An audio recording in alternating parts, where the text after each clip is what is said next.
Assalamualaikum warahmatullahi wabarakatuh. Alhamdulillah, selalu kita memuji Tuhan kita yang maha kuat, maha perkasa, maha adil, yang telah menciptakan semua yang di langit, semua yang di bumi, dan semua yang di kedalaman lautan, terjangkau dan terlihat oleh mata manusia atau tidak. Karena kata kuncinya, La ilaha illallah, La ma'buda bihaqqin illallah. Tidak ada Tuhan yang paling berhak disembah di langit dan di bumi kecuali Allah. Zat yang maha kuat dan maha perkasa ini telah menggantungkan segala kebutuhan kita untuk roda kehidupan di muka bumi, dari makanan, minuman, pakaian, dan apa saja, dengan memuji namanya Alhamdulillah. Makanya sangat wajar kalau kita selalu mengucapkan kalimat yang mulia ini. Selanjutnya kita panjatkan salam hormat kita kepada manusia terbaik, manusia yang telah disempurnakan jalur nasabnya, ilmunya, fisiknya oleh Sang Pencipta Allah, dan juga ditutup dengan diutusnya beliau seluruh risalah nabi-nabi dan rasul. Dan juga Sang Pencipta Allah bersama dengan malaikatnya mengucapkan salam hormat bersama dengan malaikat tentunya kepada manusia terbaik ini. Maka sangat wajar sebagai orang yang beriman mengejar sebuah nilai ibadah yang telah ditetapkan oleh Sang Pencipta dengan mengucapkan salawat dan taslim kepada Nabi besar Muhammad sallallahu alaihi wasallam. Pertama-tama tentunya, karena ini pertemuan perdana kita di dalam materi As-Sirah Nabawiyah, dan ini sesuai dengan permintaan teman-teman dari DKA Masjid, terutama saudara dan sahabat dekat saya Ustadz Mukhlis, jazakallah khair, yang meminta untuk kajian sirah yang rutin di Balikpapan sebulan sekali. Dan semoga Allah subhanahu wa ta'ala tentunya mengikhlaskan niat kita dan menjadikan ini sebagai tambahan amal kita. Yang kedua, saya memberikan dukungan secara pribadi kepada semua ikhwat dan akhwat yang hadir, karena memang majelis ilmu adalah landasan agama kita. Jangan pernah lewatkan satu hari ikhwat dan akhwat sekalian tanpa ada ilmu. Ilmu ini yang saya maksud adalah ilmu agama. Dia akan mendatangkan keimanan, dan kalau keimanan sudah tertanam dalam hati seorang mukmin, maka dipastikan segala sesuatunya berubah dari buruk menjadi baik, dari pelit menjadi dermawan, dari penakut menjadi pemberani, dari bodoh menjadi pintar. Berubah semuanya. Dan kalau keimanan sudah ada, maka seluruh perintah Sang Pencipta Allah yang maha kuat dan maha perkasa akan dikerjakan, dan semua larangannya pasti akan dijauhi. Tentu balasan maksimal adalah kita akan masuk ke dalam surga yang kekal dengan izin Sang Pencipta Allah tentunya. Oleh karena itu teman-teman sekalian, saya akan mengucapkan seperti yang baginda Nabi SAW ucapkan kepada seluruh sahabat yang datang menuntut ilmu, marhaban bitalabatil ilm. Selamat datang para penuntut ilmu. Majelis ini teman-teman dihadiri oleh para malaikat, disaksikan oleh para malaikat yang mencatat ini menjadi amal kita. Di dalam sebuah riwayat yang sahih disebutkan, siapa yang keluar dari rumahnya, baik dia akan mengajar atau akan belajar ilmu, maka dicatatkan baginya pahala haji lengkap sampai dia pulang. Di dalam riwayat yang sahih yang lain dikatakan, siapa yang keluar dari rumahnya menuntut ilmu, belajar atau mengajar, maka dia di jalan Allah sama dengan jihad di jalan Allah sampai dia kembali. Riwayat sahih yang lain mengatakan, kata Nabi SAW, sesungguhnya malaikat menebahkan atau melebarkan sayapnya menaungi para penuntut ilmu. Dan banyak sekali riwayat kalau kita ingin sebutkan tentang manfaat majelis ilmu.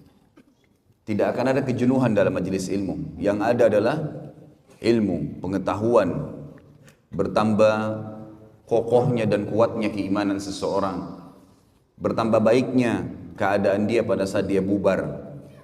Maka harus dimaksimalin teman-teman sekalian. Terlebih lagi sekarang, kalau tidak bisa hadir di majelis ilmu atau kebetulan dai atau ustadz yang tidak hadir, maka ada media sosial yang sangat mudah dijangkau. Di tangan setiap orang kita sekarang bisa nonton apa saja ceramah tentunya yang saya maksudkan, dan ceramah yang benar berlandaskan Al-Quran dan Sunnah dari HP kita yang setiap saat kita pakai atau kita bawa ke tempat tidur, dibawa ke kamar mandi, dibawa kemana-mana. Maka alat ini telah Allah mudahkan buat kita dan akan ada pertanggungjawabannya pada hari kiamat untuk kebaikan. Jangan sampai disalahgunakan kepada hal-hal yang tidak dibenarkan, karena juga semua akan ada pertanggungjawabannya. Selanjutnya teman-teman sekalian, sebelum kita masuk ke tema yang ketiga yang saya ingin sampaikan, setelah ucapan saya terima kasih dan dukungan kepada para panitia dan juga kepada teman-teman yang hadir di majelis ilmu, maka metode yang saya gunakan, saya tidak punya rujukan khusus dalam buku sirah, dalam arti kata banyak rujukannya. Banyak buku yang saya anggap buku-buku itu adalah rujukan yang bisa dijadikan sebagai pegangan, dan banyak juga yang saya gabungkan dari selain buku sirah, seperti buku-buku hadis, buku-buku tafsir, kemudian buku tentang thaqafah Islamiyah, tentang wawasan keislaman, ya, perkembangan yang terbaru dari negara-negara Islam. Kemudian juga metode yang saya gunakan di setiap paragraf atau setiap poin yang kita lewatkan, bila memang ada pelajaran yang bisa kita ambil, maka saya akan menyampaikan. Makanya sekitar 38 episode sebenarnya di dalam ceramah Sirah Nabawiyah yang sudah di-upload di YouTube, itu sudah bertahun-tahun dan belum selesai. Sampai sekarang kita baru menyelesaikan Sulhu Hudaybiyah, dan masih ada setelahnya perang Khaybar, masih ada setelahnya Fathi Makkah, ada perang Hunain, dan sampai meninggalnya baginda Nabi SAW. Itu mungkin masih beberapa episode, kemungkinan besar 50-60 episode baru bisa selesai di setiap pertemuan, minimal 2 jam dalam penyampaian. Maka ini metode yang saya gunakan. Jadi teman-teman sekalian, jangan heran pada saat di satu pertemuan tidak selamanya harus langsung selesai clear. Karena kalau kita mau ringkas menyampaikan tentang lahirnya Nabi SAW sampai meninggalnya, bisa selesai dalam satu kali pertemuan pun, tapi hanya garis besar. Cuman salah kalau orang menggunakan metode seperti ini dalam sirah. Kenapa? Karena sirah itu artinya sejarah hidup. Sirah itu artinya perjalanan. Bisa berarti sirah itu adalah perjalanan hidup, bisa berarti perjalanan malam hari kalau diubah menjadi Isra. Sebagaimana kita tahu kasus Isra atau kejadian Isra dan Mi'raj. Isra adalah berjalan di malam hari. Jadi as-sirah adalah sejarah, dan tidak mungkin sejarah diselesaikan yang dilalui oleh baginda Nabi SAW selama 63 tahun diselesaikan dalam 2 jam. Sesuatu yang tidak masuk di akal. Mestinya 63 tahun ya 63 tahun juga kita selesaikan. Karena per hari selalu ada kejadian, pengalaman-pengalaman hidup. Dan semua kehidupan baginda Nabi SAW pelajaran dan pengalaman, karena beliau utusan Allah. Maka teman-teman sekalian, mempelajari sirah hal yang luar biasa memang. Kalau saya pribadi menganggap ini adalah sebuah pondasi dasar dalam menuntut ilmu. Setelah mempelajari Al-Quran, maka akan datang As-Sirah Nabawiyah. Kalau saya bahasakan buah itu misalnya jambu atau apel, maka buah yang di dalamnya Al-Quran dan Sunnah. Kulitnya adalah As-Sirah, artinya melengket satu sama yang lain, sulit untuk dipisahkan gitu. Kita akan mulai teman-teman sekalian dalam pelajaran kita As-Sirah Nabawiyah ini dengan menyebutkan manfaat mempelajari sirah. Yang pertama, ma'rifatun Nabi sallallahu alaihi wasallam. Dengan belajar sirah, kita akan tahu tentang pribadi Nabi sallallahu alaihi wasallam. Bukan hanya sekedar selama ini kita baca buku kemudian kita mengetahui, oh Rasulullah sallallahu alaihi wasallam bersabda begini, hukumnya ini begini. Bukan cuma sekedar itu. Tapi kita akan lihat nanti bagaimana dari beliau masih bayi, anak-anak, kemudian remaja, kemudian masuk ke masa pernikahan. Ini semua fase sebelum kenabian. Belum jadi nabi. Kemudian sampai akhirnya ada keturunan, anaknya meninggal. suka duka dalam perdagangan, menghadapi masyarakat, safar, ya. Kemudian baru kita masuk ke masalah penobatan kenabian dan prosesi setelah itu dalam 23 tahun sisa umur beliau. Setelah umur 40 tahun dinobatkan jadi nabi, 13 tahun fase Mekah semuanya dengan cobaan. Sedikitnya orang yang beriman, gitu kan. Yang beriman dengan 13 tahun berdakwah di Mekah itu hanya 153 orang dari sekian ribu orang. 13 tahun berdakwah. Bagaimana suka dukanya sehingga para dai bisa mengambil pelajaran. Kita juga bisa mengambil pelajaran. Ternyata Nabi SAW manusia biasa. Beliau makan, beliau minum, beliau tidur, beliau senang, beliau sedih, beliau menghadapi suka duka kehidupan. Dan itu semua manfaatnya adalah agar kita menjadikan beliau sebagai suri tauladan. Tinggal mudah, ciplak hidupnya baginda Nabi SAW akan selamat. Semuanya, cara makannya, tidurnya, berpakaian, bergaul, berumah tangga, berekonomi, berpolitik, segala macam hal kita akan bahas panjang lebar dalam masalah As-Sirah Nabawiyah ini. Kemudian juga fase 10 tahun di Madinah, akhir hidup beliau sallallahu alaihi wasallam, di mana fase itu penyempurnaan kehidupan. Penyempurnaan kehidupan. Sebagaimana sering saya bahasakan kepada teman-teman kita di zaman sekarang, banyak di antara ikhwah dan akhwat semangat sekali ingin supaya ada negara yang berbasis Islam. Tapi mereka mengkhayal di satu sisi, kalau akan ada seorang presiden doktor dari Madinah misalnya, atau seorang yang hafal Quran, atau mungkin ulama, semua menterinya ulama, maka tidak akan ada pelanggaran agama di negara kita. Ini keliru sekali. Tahu kenapa keliru teman-teman sekalian? Karena ada orang yang merupakan pimpinan kita dan utusan Allah telah dijadikan pelajaran oleh Sang Pencipta 10 tahun kehidupan beliau di Madinah. Kehidupan Madinah ada 4 golongan manusia yang hidup di zaman Nabi SAW. Yang pertama adalah orang-orang kafir. Kita tahu di Madinah ada 3 suku Yahudi, Qainuqa, Nadhir, dan Quraidah. Qainuqa, Nadhir, dan Quraidah. 3 suku ini yang sekarang banyak, di antaranya yang banyak menyebar di seluruh dunia termasuk di Israel ini. 3 suku ini Nabi SAW berinteraksi dengan mereka. Ada transaksi jual beli, ada juga transaksi utang piutang Nabi SAW dengan beberapa pendeta. Ada dakwah Nabi SAW mengajak mereka masuk Islam. Setelah masuk Islamnya salah satu dari mereka namanya Abdullah bin Salam. Nanti akan kita jelaskan semua itu. Kemudian kisah bagaimana pada saat kiprah beberapa orang Yahudi yang masuk Islam akhirnya terbunuh mati syahid di perang Uhud yang banyak orang tidak mengetahui, gitu kan. Kemudian juga bagaimana Nabi SAW akhirnya mengusir mereka dari Madinah karena pengkhianatan mereka. Maksudnya apa? Walaupun pemerintah kita semuanya ulama, dari presiden, wakil presiden, menteri, segala macam, tetap ada interaksi dengan orang kafir teman-teman sekalian. Ada orang kafir yang dikenal dengan kafir zimmi dan ada yang kafir harbi. Nanti akan saya jelaskan itu di poin setelahnya nanti. Di poin mempelajari sirah. Dan bagaimana Nabi SAW bermuamalah dengan mereka. Intinya ada orang kafir di Madinah. Dan Nabi SAW interaksi sama mereka. Jangan lupa kisah anak muda Yahudi yang sakit keras lalu Nabi SAW menjenguknya untuk mengucapkan syahadat dan anak itu syahadat. Artinya sampai boleh menziarahi, mendatangi rumah seorang kafir untuk mengajak mereka masuk Islam. Ada interaksi.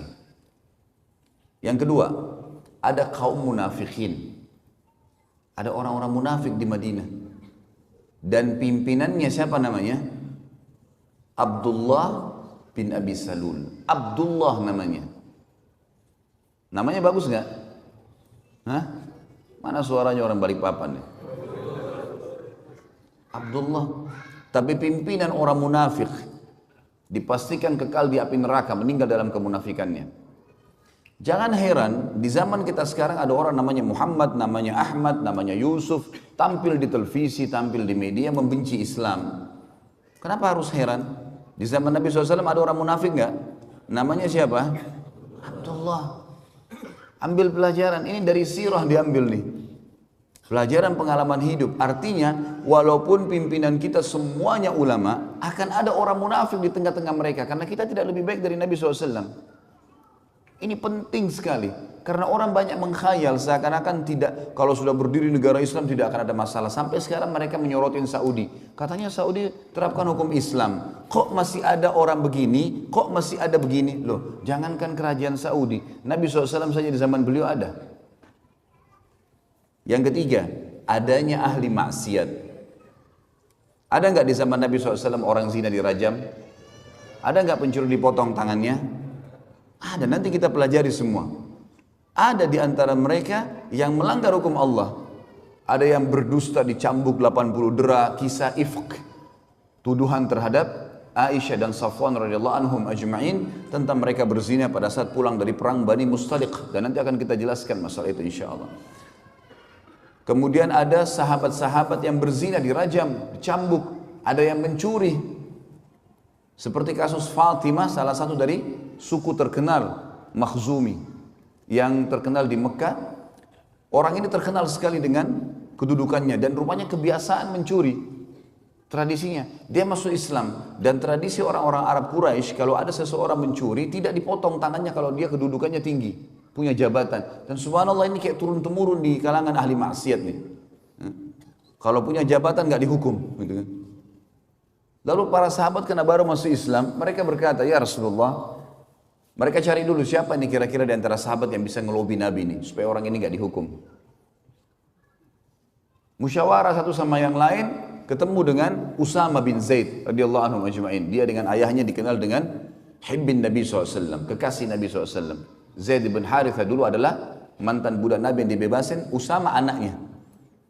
Usama bin Zaid ini yang dijadikan oleh Nabi SAW panglima perang di umur 17 tahun karena keperkasaan jiwanya, imannya. Lalu Usama disuruh masuk melobi Nabi SAW. Ya Rasulullah, ada seseorang yang terkenal dari Mekah, wanita, punya jabatan, kena hukum mencuri. Kira-kira boleh nggak dipotong tangannya? Apa yang terjadi? Nabi SAW tidak jawab, naik ke atas mimbar, suruh kumpulin semua sahabat. Begitu ngumpul, kata Nabi SAW, telah sampai setelah tahmid dan salawat untuk diri beliau SAW, beliau mengatakan, telah sampai kepada saya, ada seseorang di antara kalian karena punya jabatan yang tinggi atau punya kedudukan di sukunya, mencuri, nggak mau diterapin hukum Allah. Ketahuilah, demi jiwa Muhammad yang dalam genggamannya, maksudnya demi Allah. Kalau seandainya Fatimah binti Muhammad, jangankan Fatimah yang itu, Fatimah anak saya, anaknya Nabi, anaknya Raja Muslimin pada saat itu, mencuri, saya akan potong tangannya. Gak ada toleransi dalam Islam. Dipotong tangannya akhirnya. Ada sahabat yang berzina, ada sahabat yang mencuri, ada sahabat yang dusta. Ada di antara mereka. Artinya ada usatul mu'minin, ada ahli maksiat. Maka teman-teman sekalian fahamin, pemerintah Islam bagaimanapun kuatnya akan ada di tengah-tengah mereka ahli maksiat. Kita tidak lebih baik dari Nabi SAW. Tetapi berita gembiranya ada golongan keempat. Ada orang-orang beriman dan ini yang mendominasi. Sehingga tingkat tiga kelompok yang pertama tidak bisa keluar dari koridor hukum Allah. Yang maksiat dihukum, ya, yang munafik diketahui. Lalu Nabi SAW sebutkan ciri-cirinya. Nanti akan kita pelajari di akhir sekali sebelum meninggalnya Nabi SAW. Ada pembongkaran kedok para munafikin. Si fulan munafik, si fulan munafik, si fulan munafik. Karena cirinya banyak, jelas. Pura-pura Islam tapi mereka kufur. Kemudian juga akan ada orang-orang kafir yang akan interaksi. Ulama sepakat mengatakan orang kafir tetap akan ada di muka bumi sampai menjelang hari kiamat. Gak bisa lepas itu. Karena kata Nabi SAW, kiamat tidak akan terjadi kecuali pada orang-orang yang buruk atau kufur saja. Orang beriman semua akan meninggal dengan tiupan angin yang menerpah tubuh mereka. Sampai kata Nabi SAW, kalau seseorang dan kalian sembunyi di dalam gunung, maka angin itu akan masuk dan merenggut nyawanya. Sehingga tidak tertinggal kecuali orang kafir dan buruk di muka bumi, lalu kiamat terjadi pada mereka. Hadis jelas. Bagaimanapun antum mendakwai orang kafir, alhamdulillah ada yang masuk Islam misalnya, tapi tetap akan ada mereka. Dan fase mereka berhenti hanya di fase waktu Isa alaihissalam turun membunuh Dajjal.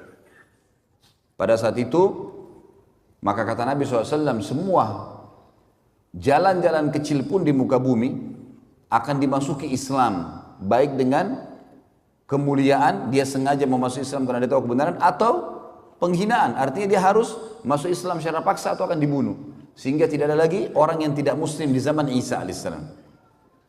Tetapi setelah Isa alaihissalam meninggal dunia, setelah matinya Ya'juj Ma'juj, tanda-tanda hari kiamat, maka manusia akan kembali kufur lagi. Dan mereka kembali menyembah berhala. Iblis akan menyuruh mereka menyembah berhala. Dan pada mereka lah terjadi hari kiamat itu. Berarti lihat teman-teman sekalian, bagaimana kita memahami sirah ini dan mengetahui kehidupan Nabi SAW penting sekali. Luar biasa gitu. Ya. Pelajaran yang kedua, selain mengenal Nabi SAW, tentu nanti masuk juga dalamnya adalah mengenal fisik, kulit, warna kulit, postur tubuh, rambut, ya, akhlak Nabi SAW, semua kita akan kenal. Bagaimana beliau berumah tangga, bagaimana menyelesaikan masalah-masalah rumah tangganya. Ada masalah, beliau pecahkan dengan kebijaksanaan, dengan kedewasaan. Bagaimana menghadapi tetangga yang selalu mengganggu, bagaimana menghadapi dakwah yang sedang menghadapi rintangan, bagaimana menghadapi pasukan musuh yang akan menyerang Madinah, bagaimana dan bagaimana. Kita akan ambil semua pelajaran dari pengenalan baginda Nabi sallallahu alaihi wasallam. Yang kedua, ma'rifatus sahabah ridwanullahi alaihim. Kita mengenal dengan belajar sirah siapa itu sahabat. Manusia-manusia pilihan Allah yang telah menemani baginda Nabi SAW, yang telah menemani utusan yang terbaiknya, penutup para nabi dan rasul. Ini bukan manusia biasa teman-teman. Bayangkan kalau kita hidup di zaman fase Mekah dulu, nggak ada lampu, nggak ada media sosial kayak sekarang, nggak ada AC panas. Antum sekarang Masya Allah belajar sirah di AC di Masjid Istiqomah yang besar seperti ini, lampu ada terang, ada kamera merekam, bisa didengar kembali.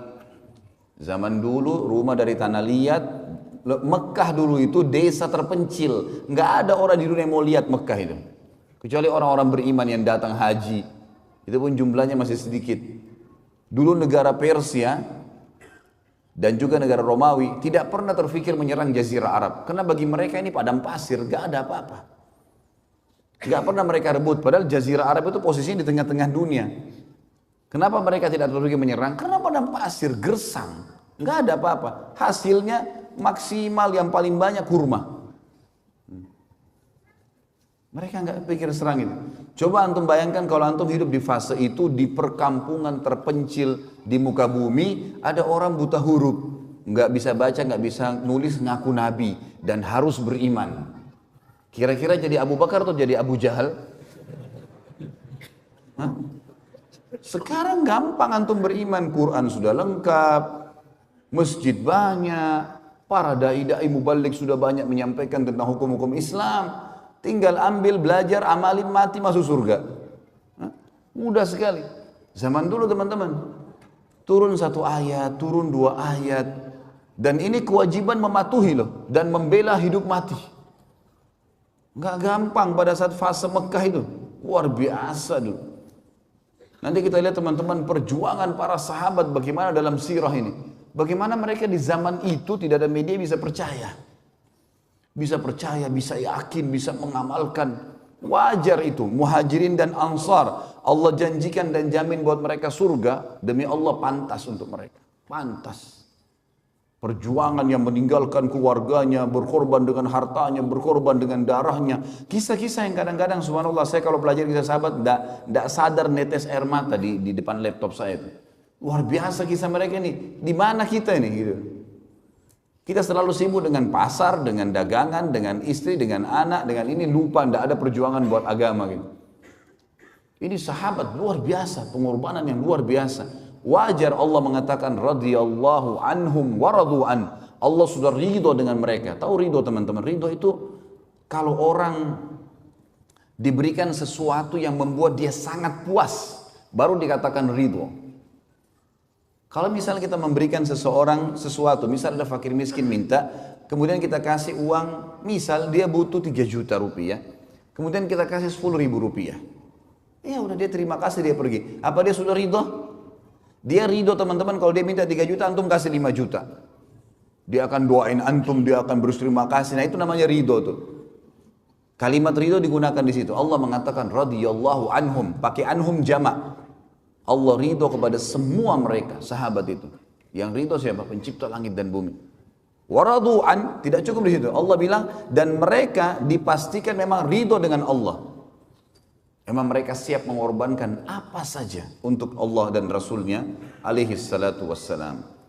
Kita akan belajar teman-teman, ada kisah sahabat yang kiprahnya sangat luar biasa, kisah heroik dalam masalah perjuangan jihad, dalam masalah sedekah, dalam masalah berbakti dengan orang tua, dalam masalah memperjuangkan dan menjalankan sunnah Nabi SAW, agamanya Nabi SAW yang dibawakan.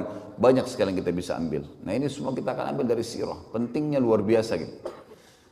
Yang ketiga, ma'rifatu sababun nuzulul Quran. Sababun nuzul Al-Quran.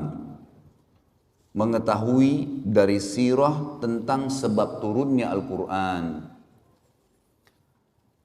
Dari sekian 6.000 sekian ayat Al-Quran, saudaraku seiman, ada di antaranya ayat-ayat yang punya sababun nuzul atau sebab turunnya ayat.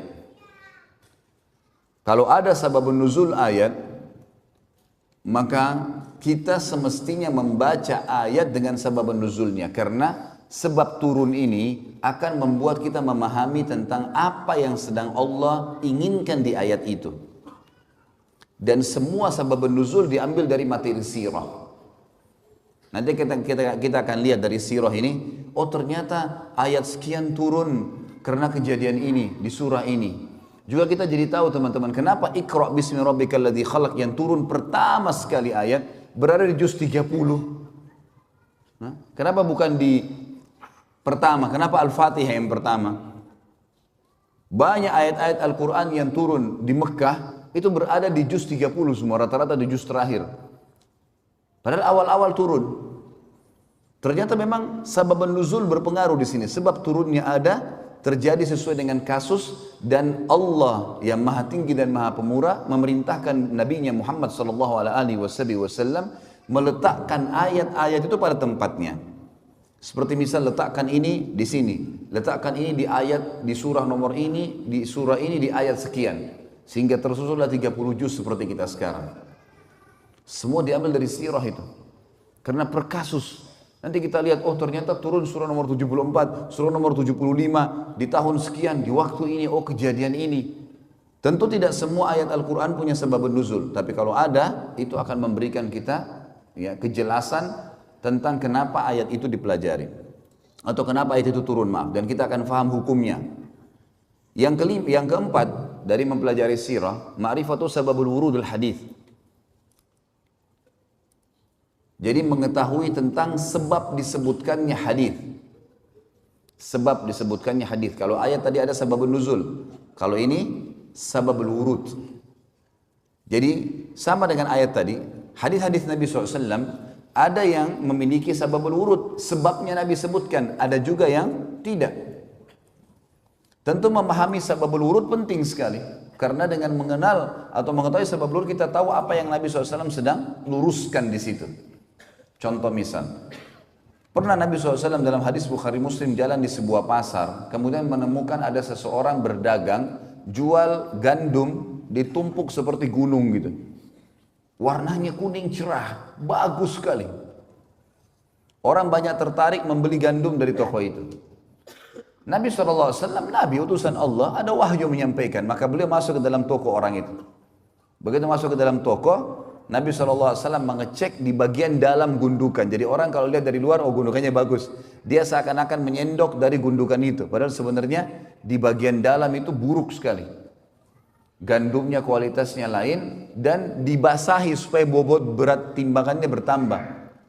Maka apa yang terjadi? Nabi SAW mengambil yang buruk itu lalu mengangkatnya sambil mengatakan, Man ghasyana falaysa minna. Siapa yang menipu kami bukan dari golongan kami. Coba kalau antum baca sepintas hadis ini tanpa tahu sababul wurudnya, apa maksudnya? Global sekali. Ternyata Nabi SAW